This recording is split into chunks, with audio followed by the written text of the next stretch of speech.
বন্ধুরা, আপনাদের সবাইকে মনোজাগরণ চ্যানেল এ স্বাগতম। আমরা সবাই কি একটা জিনিস করি যেটা একটু কঠিন অথবা একটু অসুবিধার, আমরা সেটা এড়িয়ে চলতে চাই, সহজ পথটা বেছে নিই। কিন্তু জানেন কি, আমি এখন প্রতিদিনই নিজের জন্য অন্তত একটা কঠিন কাজ বেছে নিই। আজকের এই ভিডিওতে আমি আপনাদের বলবো কেন আমি এই অভ্যেসটি রপ্ত করেছি। আমার বিশ্বাস, ভিডিওটি দেখার শেষে আপনিও আজকের দিনেই কিছু না কিছু কঠিন কাজ করতে অনুপ্রাণিত হবেন। তো সময় নষ্ট না করে শুরু করা যাক। আমাদের জীবনের প্রায় সবাই জীবনের বেশিরভাগ সময় এই সীমানার ভেতরেই কাটাই। এটা দেখতে কেমন হয় যে স্কুল বা অফিসে যাই, শুধু এতটুকুই করি যতটুকু না করলে নয়। সারাদিন মোবাইল ফোনে সময় কাটিয়ে দ্রুত মজা খোঁজা, সপ্তাহান্তে সেই একই বন্ধুদের সাথে ঘোরাঘুরি, বছরের পর বছর একই বিশ্বাস ধরে রাখা, নতুন কোনো ধারণাকে স্থান না দেওয়া। মোট কথা, সহজ পথটা বেছে নেওয়াই হয় আমাদের অভ্যেস। জীবন একটা প্রেডিক্টেবল রুটিনে পরিণত হয়, কোনো রিয়েল চ্যালেঞ্জ থাকে না, আর তখনই আমরা স্ট্যাগনেন্ট হয়ে যাই।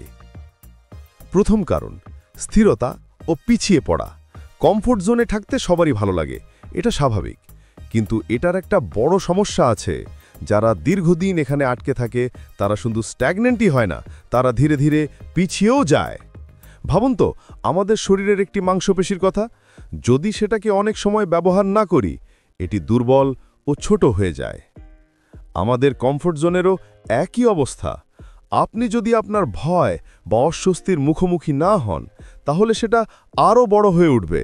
উদাহরণ, ধরুন কারো সামাজিক উদ্বেগ আছে, নতুন মানুষদের সাথে মিশতে ভয় পায়।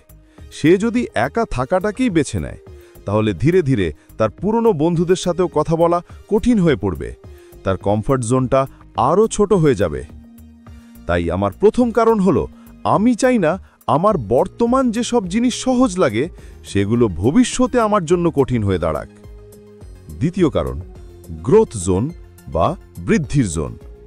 আমরা যখন নিজেকে একটু চাপে ফেলি, একটু কঠিন কিছু করার চেষ্টা করি, তখনই আমরা আমাদের কমফোর্ট জোন পেরিয়ে গ্রোথ জোনে পা রাখি। এটা হলো সেই জায়গা যেখানে আমরা কিছুটা হোঁচট খাই, নিজেকে অক্ষম মনে করি, কিন্তু সত্যিকারের উন্নতি হয় ঠিক এই জায়গাতেই। জিমে একই ওজন বারবার তুললে যেমন শরীরের উন্নতি হয় না, তেমনি জীবনের যে কোনো ক্ষেত্রে উন্নতির জন্য চ্যালেঞ্জ নিতেই হবে। এটা অস্বস্তিকর হবে, এটা কঠিন হবে, কিন্তু যে কোনো মূল্যবান জিনিসের দামই হলো এই মুহূর্তের কষ্ট। তাই আমার দ্বিতীয় কারণ হলো, আমি জানি আজকের এই ছোট্ট কষ্ট, এই সংগ্রাম আমাকে ভবিষ্যতে বড় একটি পুরস্কার দেবে। স্বল্প মেয়াদী কষ্ট দীর্ঘমেয়াদী লাভের জন্য।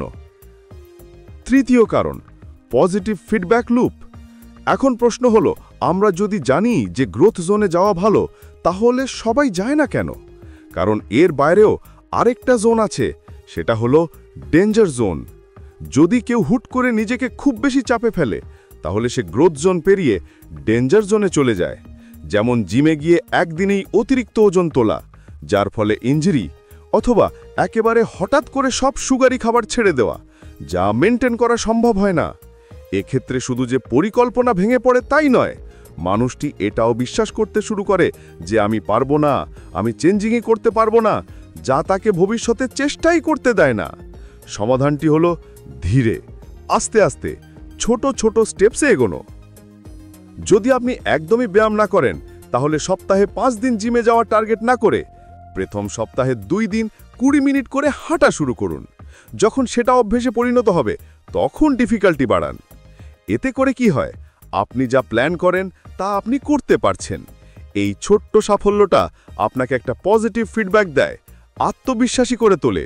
এই আত্মবিশ্বাস আপনাকে পরের একটু বড় চ্যালেঞ্জ নেওয়ার শক্তি দেয়। এটাই হলো আমার তৃতীয় কারণ। প্রতিদিনের ছোট্ট কষ্ট আমাকে এই পজিটিভ ফিডব্যাক লুপের মধ্যে নিয়ে যায়।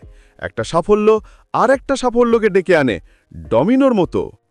মনে রাখবেন, কমফোর্ট জোন হলো বিশ্রামের জায়গা, কিন্তু স্থায়ী বাসস্থান নয়। একটু বেরিয়ে পড়ুন, একটু স্ট্রাগল করুন, তারপর আবার নিজের জোনে ফিরে বিশ্রাম নিন, এরপর আবার বেরোন। এভাবেই আপনি আপনার সীমাকে টপকে যেতে পারবেন। তো বন্ধুরা, আজকের দিনেই কিছু না কিছু করুন, যা আপনার কাছে একটু বেশি চ্যালেঞ্জিং। 2 পাতা বেশি বই পড়ুন, জিমে 2টি এক্সট্রা রেপ দিন, নতুন কিছু শিখুন।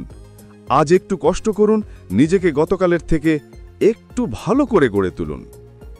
ভিডিওটি যদি আপনার একটুও কাজে লাগে তাহলে লাইক করতে ভুলবেন না। আপনার প্রিয়জনদের সাথে শেয়ার করুন, হয়তো এটা দেখেই কেউ না কেউ তার জীবনের টার্নিং পয়েন্ট খুঁজে পাবে। আর মনোজাগরণে সাবস্ক্রাইব করে রাখুন এমন আরও ভিডিও পেতে।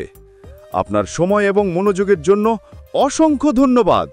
আগামী ভিডিওতে আমার দেখা হবে। তার আগে পর্যন্ত ভালো থাকুন, মোটিভেটেড থাকুন।